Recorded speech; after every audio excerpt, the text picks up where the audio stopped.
Pastor tem corpo, tem alma, tem espírito. Pastor pensa, pastor sente. A gente viu aí, há 2 anos atrás, uma enxurrada de pastores se suicidando, inclusive. Esse desgaste mental, sem uma reposição, sem uma reflexão, sem um cuidado terapêutico, é perigoso demais. Porque pastor não é Deus, pastor é gente. Graça e paz a todos os pastores. É uma honra hoje estar com a apóstola Roseni, terapeuta, pastora, tem uma experiência muito grande na área de intercessão e assim, é uma pessoa que tem realmente ajudado, trazendo o céu para a terra, para a nossa cidade de Fortaleza. E apóstola, muito obrigado por estar aqui. Já começando, como é que surgiu o chamado de intercessão na sua vida e quais foram as contribuições desse chamado para a cidade de Fortaleza? Olá, Renan, shalom, né? Shalom, graça e paz para você. Quero parabenizar esse trabalho seu, lindo, um trabalho muito importante, não é? Um trabalho muito, muito necessário, assim, tá registrando as histórias das pessoas que fizeram histórias com o Senhor, né? Essa perspectiva geracional dos moveres de Deus na Terra. Isso é muito, se você está sendo muito usado, eu quero registrar isso aqui, tá? Muito usado por Deus, né? Para isso. Então, vamos nós, né? Eu gosto muito de contar histórias, porque um homem é feito com as suas histórias, né? Um homem tem que ter uma história, um homem ou uma mulher. Então, a história é muito importante. Como eu iniciei o Ministério de Intercessão, eu quero dizer que eu iniciei quando eu fui batizada pelo Espírito Santo. Nada mais, né? Assim, diretivo. Sabe, quando eu fui batizada numa igreja batista, eu nasci na Igreja Batista de Porangá do Sul. Uau. O meu saudoso pastor, meu primeiro pastor saudoso, que já estava na glória, pastor Samuel Munguba. Uau. Então, eu nasci ali na Batista de Porangá do Sul, era só uma capelinha, certo? Uau. Que na época o vento derrubou, inclusive, né? Quando eu me congregava lá, não tinha ninguém dentro, graças a Deus, que Deus é bom demais. Uau. Mas era uma capelinha. E eu fui batizada, na época, a Igreja Batista de Porangá do Sul era a igreja tradicional, batista tradicional, e um mover assim, do Espírito Santo, nesse nível de, né, de avivamento, línguas estranhas e tal, não havia. E eu fui batizada dentro de uma escola bíblica dominical. Uau! Acredita? Ninguém segura o Espírito Santo, menino. Então, o pastor Samuel, pai, estava lendo o relatório bíblico, tantas bíblias dos adolescentes, tantas bíblias dos juniores, aquela coisa linda, Batista, que eu tenho assim uma honra imensa, é minha raiz, né? E ali eu na escola bíblica, olha, quero dizer, eu me converti, fui direto para a escola bíblica, é muito importante você ter raiz, fundamento, não é? Sim. E ali, Renan, lendo aquele relatório, tudo tão calminho, na capela, o pastor Samuel Filho, que hoje é quem lidera a igreja, né?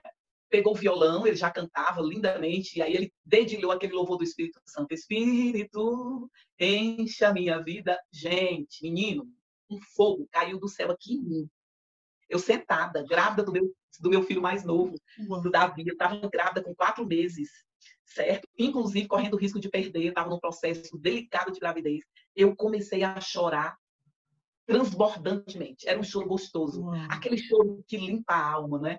Aquele quebrantamento que a Bíblia fala. Um quebrantamento. Eu comecei a chorar sem parar. Um quebrantamento gostoso. Um fogo me queimava. Né? Um fogo queima em mim. E aquele fogo, e o meu marido do lado, assim, alisando meu braço, né? Acalma, meu amor. Nem eu sabia que era o batismo, não sabia que era isso. Ninguém sabia. E a esposa do pastor Samuel, ela veio e alisava assim a minha barriga e dizia: que lindo, meu amor, Deus lhe abençoe, fique um pouquinho calma, não é que você está grávida. Gente, era batismo do Espírito Santo que eu vim descobrir. Isso em 1991. Uau! Tá certo? E eu vim descobrir que era o batismo do Espírito Santo 3 meses depois, porque o Espírito Santo faz umas coisas incríveis, né? Aí eu comecei a sentir muita vontade de orar. E aí nasceu o meu chamado de intercessora. Eu comecei a orar muito. Né? Eu orava e eu sentia uma vontade de falar em outras línguas. Era uma coisa fantástica. Foi um avivamento lindo, assim, tão, tão íntimo. E aí, daí, foi um pulo para o Ministério Guerreiros de Oração aqui na cidade, lá da pastora Miramar. Eu saio, então, da Batista e eu vou visitar esse ministério, até para receber uma oração, porque eu estava perdendo meu filho, e lá eu vi o que era o batismo no Espírito Santo, é um mover de línguas e cânticos espirituais, e cura, milagres, né, coxos levantando. É aqui que eu vou ficar. E aí fui para os guerreiros de oração e já entrei nas missões. Né? Então, eu já entrei em missões, fiz muitas missões proféticas na época. Renan, na época não tinha essa palavra profética, não tinha ainda esse fluir que a gente diz, olha, o mover profético, o mover apostólico, não. Era libertação, era avivamento do Espírito Santo, era batismo do Espírito Santo. A pegada na época era batismo do Espírito Santo. Uau. E aí a gente saía nas igrejas fazendo ministração de batismo do Espírito Santo, curando os enfermos e libertando os endemoniados. Uau. Era isso aí.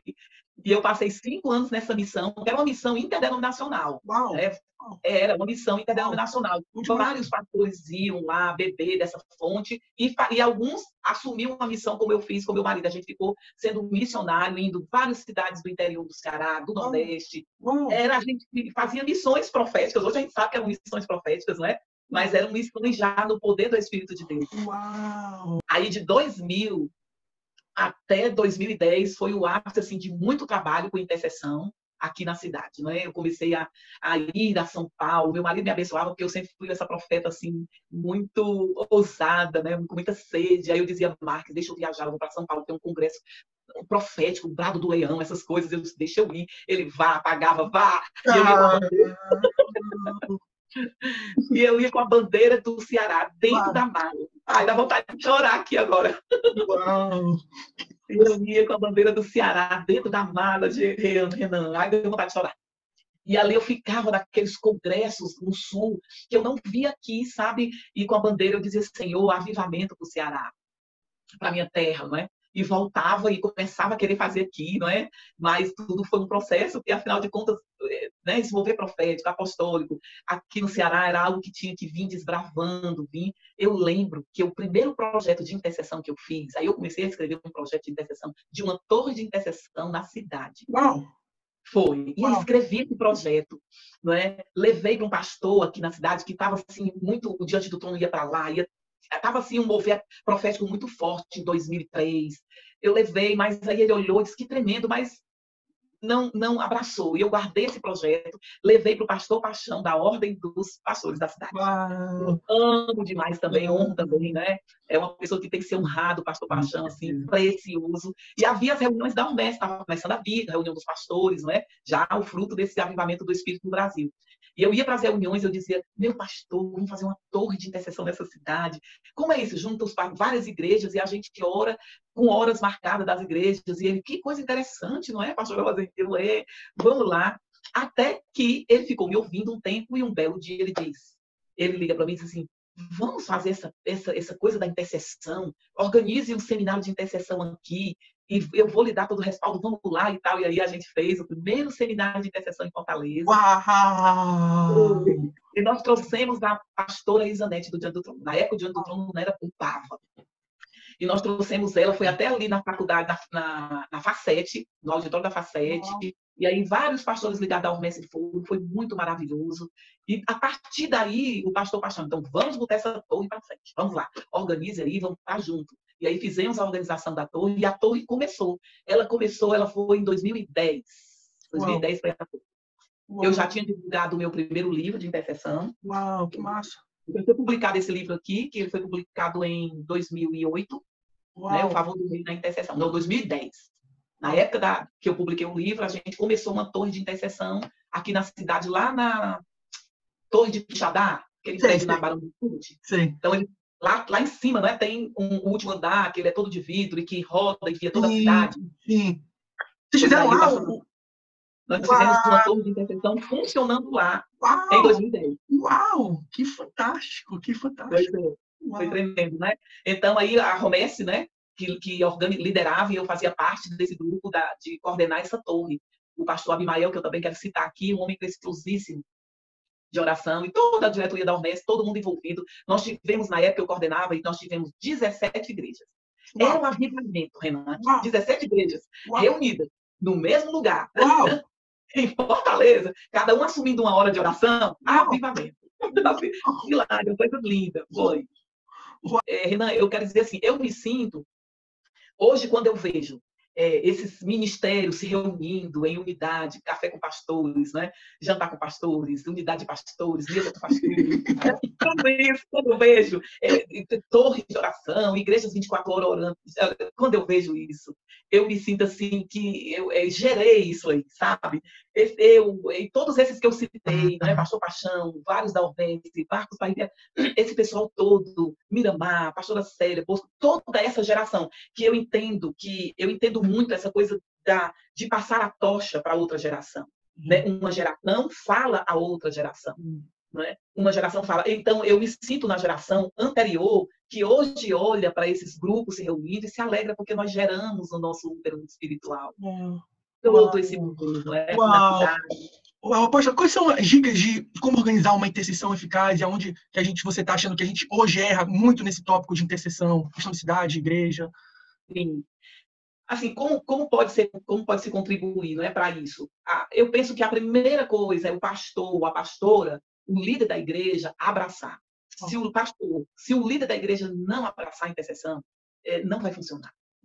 Não vai funcionar. O pastor, a pastora, o líder tem que abraçar o ministério de intercessão. Não que ele vá liderar o ministério de intercessão, mas que ele abrace no sentido de estar orando quando possível, junto com essa equipe, e investir, fazer um espaço, uma sala, sabe? E entregar essa sala toda equipada para quem tem um chamado para ser um intercessor, um líder de intercessor. Eu costumo dizer que todos devem ser intercessores. Intercessão não é para um que tem 2, 3, 5, não é? Não é, a intercessão é para todos. Romanos 8 é muito claro. Jesus, quando ele sobe aos céus, termina a sua missão na terra. A palavra diz lá em Romanos capítulo 8, versículo 34, que ele subiu aos céus e está à direita do Pai, fazendo o quê? Intercedendo, gente.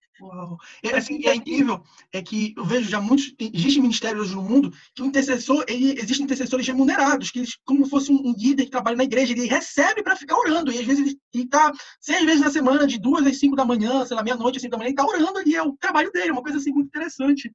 Isso é tremendo, isso é coisa de quem tem visão. Por quê? Porque a oração é a casa de força do ministério. A oração, a intercessão é a casa de força. Então, quando se investe nisso, deve ter em todo o ministério a sua sala de intercessão, organizada com pautas.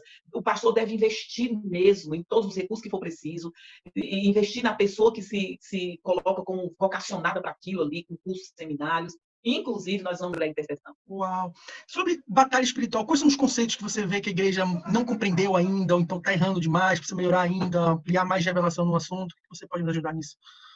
Isso é legal, não é? Isso é muito bom esse tema, assim, porque eu entendo que muitas pessoas, não são todas, mas muita gente do meio evangélico não compreende.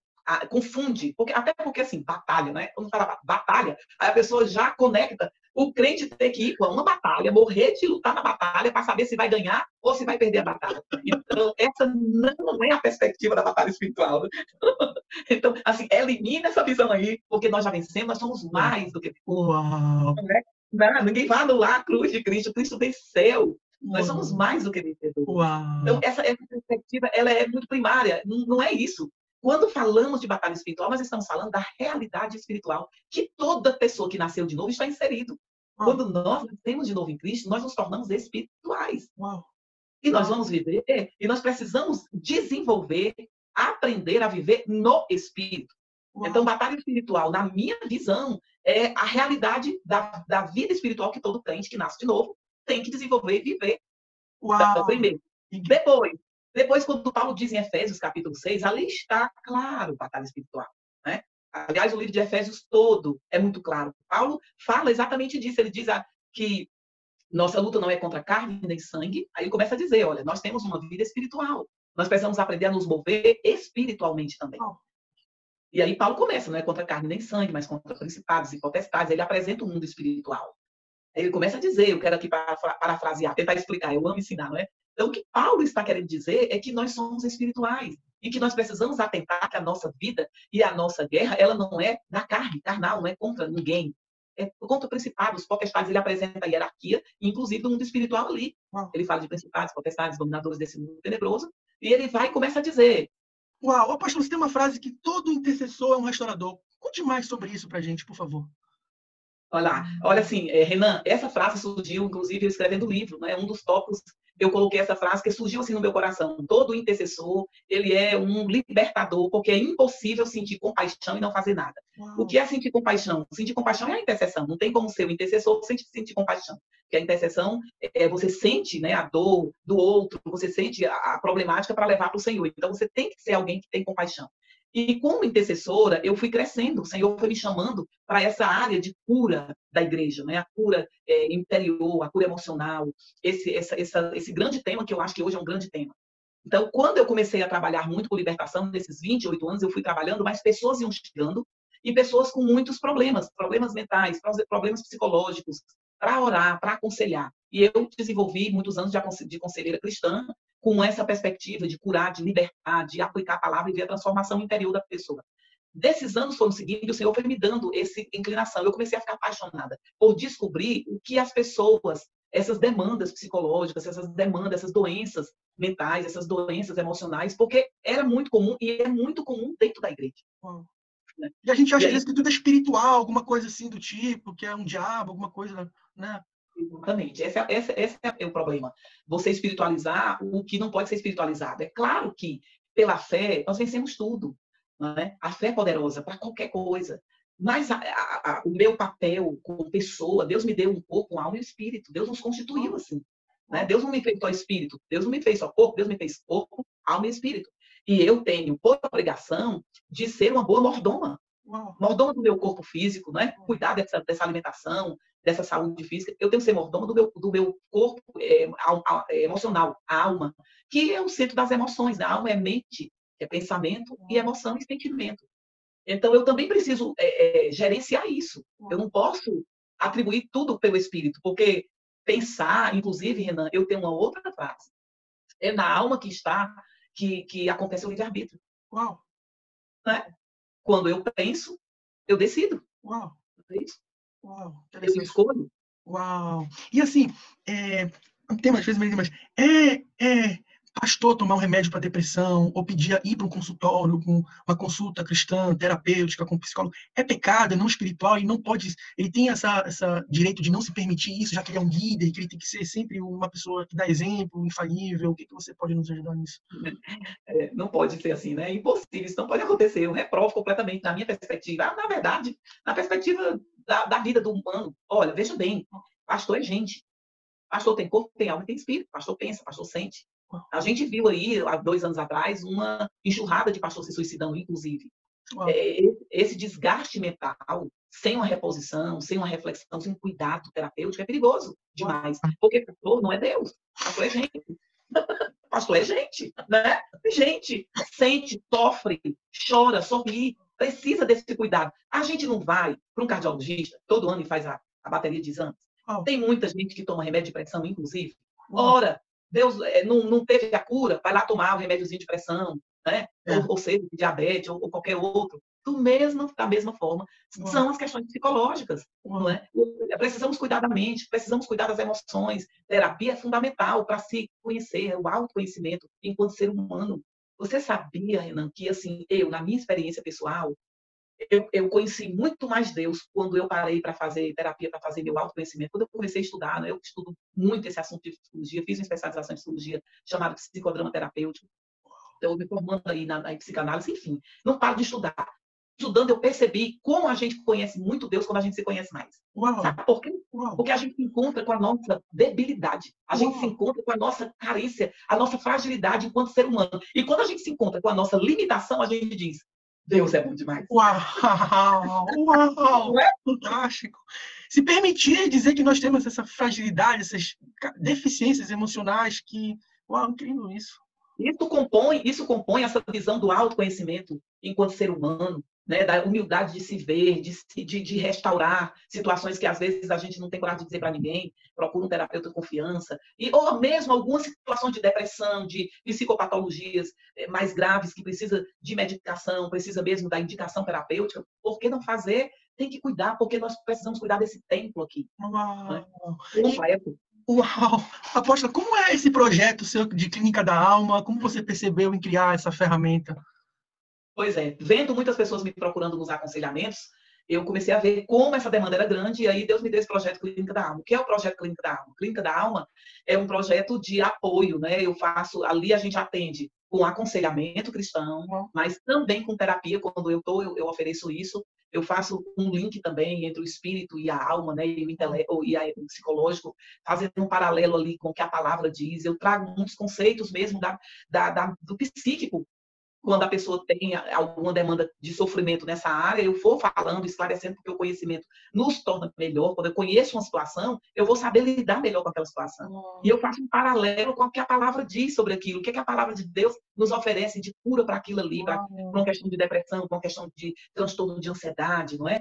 Para essas questões de pânico, de luto e etc. O que é que a palavra traz de alívio, de cura para aquilo ali. Então, a Clínica da Alma é um projeto meu, tem vários anos, eu faço seminários, levo para algumas igrejas, e os seminários são voltados para essa cura emocional, né? Mente e emoção, levando o conhecimento psíquico do que é uma depressão e do que é qualquer outra psicopatologia, fazendo um paralelo o tempo inteiro com o que a palavra de Deus oferece para curar, para restaurar. Então, eu trago essa consciência no sujeito. Ele vai entender que se ele tem uma problemática psíquica, ele vai compreender qual é, e ele também vai usar a fé e a palavra de Deus para avançar com aquela cura. Eu gosto de dizer que o conhecimento psicológico, psíquico, ele faz a leitura, porque você conhecer, saber aquilo que você está vivendo é fundamental, ele traz a leitura. A palavra de Deus, o poder da oração, ele traz a cura. A ciência não cria, Renan, a ciência, ela descobre. Quem cria e cura e faz milagres é Deus. Apóstola, muito obrigado, uma honra recebê-la aqui. Eu fico muito feliz que você possa prosperar aí no seu trabalho e que, se alguém precisar desse nosso trabalho, fique à vontade para nos procurar, não é? nas nossas redes sociais, que eu acho que o Renan vai colocar aí, alguma ajuda de alguém precisando de ir para a Clínica da Alma, nós temos esse espaço aí no nosso centro apostólico para receber, e eu tenho também meu consultório, que é o terapeuta também particular. Então, fique à vontade para servi-los com amor.